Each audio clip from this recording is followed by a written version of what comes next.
Hello guys, welcome to my YouTube channel जय श्री कृष्णा। आज हम करने वाले हैं कि इंडियन इकोनॉमी जो है हमारी प्रीवियस ईयर 2024 में क्या क्या चेंजेस हुए हैं, तो हम ये इसमें रीड करेंगे। तो फर्स्ट अगर बात करें GDP growth and economic performance की, तो जीडीपी क्या होती है? Gross domestic product. Gross domestic product क्या होते हैं? Value of all final goods and services. तो अगर हमारी जो एक इंडिया है जो फास्टेस्ट ग्रोइंग इकोनॉमी रही है और इसकी जीडीपी ग्रोथ कितनी प्रोजेक्ट की गई है, यानी कितनी टारगेट रखी गई है 24-25 में 6.5 से लेकर 7% तक। और जो हमने मैन्युफैक्चरिंग सर्विसेज और डोमेस्टिक कंजम्पशन में भी स्ट्रॉन्ग परफॉर्मेंस जो हमने देखी है, डिस्पाइट कि हमारा इतना जो है अभी स्लो डाउन हुआ है ग्लोबल लेवल पर, बट फिर भी हमारा मैन्युफैक्चरिंग सर्विसेज क्या हुई है? ग्रो हुई है। सेकंड है यूनियन बजट। जो इंटरिम बजट आया था उसमें भी हमने क्या किया है? ज़्यादातर फोकस फिस्कल कंसोलिडेशन पे देखा है।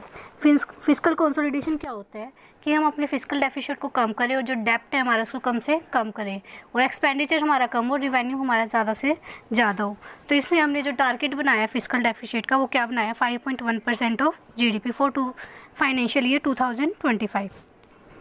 और इसमें हमने जो है क्या किया? एक्सपेंडिचर अगर हम कहीं कर रहे तो कहाँ फोकस कर रहे? ज़्यादा इंफ्रास्ट्रक्चर पे करें कि ज़्यादा क्या हो, प्रोडक्टिव एक्टिविटीज़ में क्या हो, हमारा इन्वेस्टमेंट हो। ग्रीन एनर्जी पे फोकस करें कि सस्टेनेबल जो है हमारी डेवलपमेंट हो। और वेलफेयर स्कीम्स ला रहे हैं लाइक पीएम आवास योजना, आयुष्मान भारत, कि एक हेल्थ केयर फैसिलिटीज़ भी प्रोवाइड हो। तो ओवरऑल हम किस पे फोकस करें कि प्रोडक्टिव एक्टिविटीज़ पे हमारा ज़्यादा से ज़्यादा एक्सपेंडिचर हो। No major tax changes were announce ahead of the general election. और ज़्यादा हमने जो है टैक्स चेंजेस नहीं किए हैं। थर्ड है RBI monetary policy and inflation.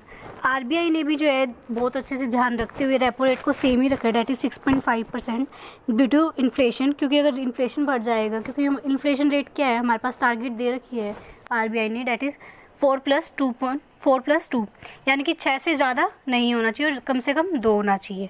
तो ये टारगेट है, तो इसलिए हमने रेपो रेट भी 6.5% एज इट इज़ रखी है, जो हमारी पिछले सालों से चली आ रही है। बट हमने अब रिटेल इन्फ्लेशन में हमने जो ज़्यादा बढ़ोतरी देखी है, डेट इज़ 5 to 6%। और ये इस वजह से हुई बिकॉज ऑफ वेजिटेबल और पल्सेस के जो प्राइसेस बढ़ गए हैं। फोर्थ है stock market boom. Stock market में भी बहुत तेज़ी देखी गई है। इंडियन स्टॉक मार्केट का जो सेंसेक्स निफ्टी है वो ऑल टाइम हाई, सबसे ज़्यादा हाईएस्ट जो है पिछले साल देखा गया है।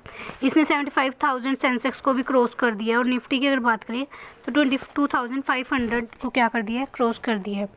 स्ट्रॉन्ग रिटेल और foreign investor participation boosted market sentiment. और रिटेल और फॉरेन इन्वेस्टर का पार्टिसिपेशन भी अब की बार इंक्रीज हुआ है। फिफ्थ है foreign direct investment trend. FDI inflow moderated compare to 2023।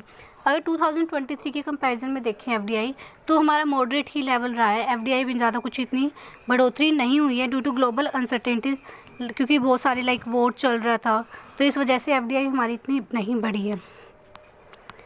Sixth है रूपी performance and forex reserve. Indian rupee भी जो है हमारे प्रेशर जो इतना जो है ज़्यादा इंक्रीज़ नहीं हुआ है। यूएस डॉलर की अगर देखें तो 82 और 84 पर यूएस डॉलर ही रहा है। और जो फॉरेक्स रिजर्व है वो हमारे जो है $650 बिलियन से क्रॉस कर गए हैं।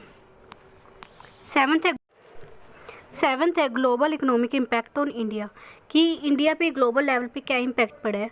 अब हमें पता है कि बहुत सारे लाइक रशिया यूक्रेन वॉर चल रहा है, मिडल ईस्ट भी कन्फ्लिक्ट चल रहा है, तो इसकी वजह से कहीं ना कहीं जो है हमारे ट्रेड और कमोडिटी प्राइसेस पर इफेक्ट आए हैं।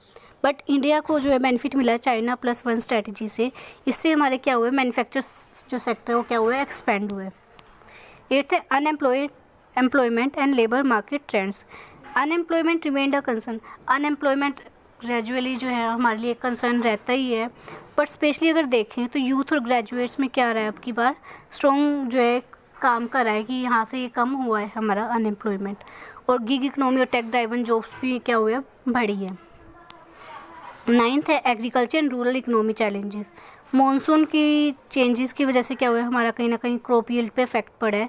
इसकी वजह से क्या हुआ? इन्फ्लेशनरी प्रेशर भी आया, यानी कि हमारे प्राइसेस जो है वो बढ़ गए हैं। गवर्नमेंट ने एमएसपी भी जो है कई क्रॉप्स के लिए क्या कर दिया है? इंक्रीज़ कर दी है। टेंथ है digital economy and fintech growth.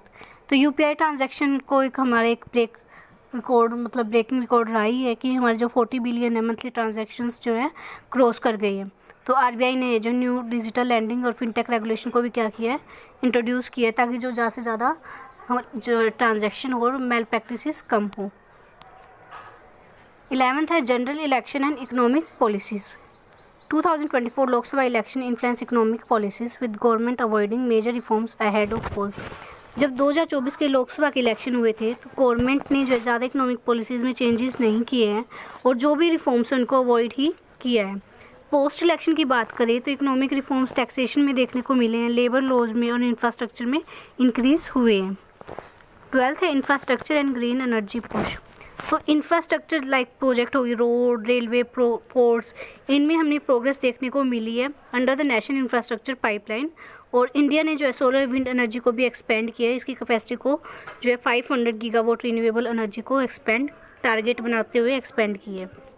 Conclusion यही बात करें कि 2024 एक रेजिलिएंट ग्रोथ ईयर रहा है हमारे लिए। हमने बहुत सारे चैलेंजेस फेस किए like inflation, employment, global headwinds, but at the end ये हमारे लिए बहुत एक ग्रो का ही रहा है कि हमने इस पीरियड में हमने बहुत ज़्यादा ग्रोथ की है। अगर स्पेशली फोकस करें तो इंफ्रास्ट्रक्चर सेक्टर और जो मैन्युफैक्चरिंग सर्विसेज है इसमें हमारी ग्रोथ देखने को मिली है। Thank you.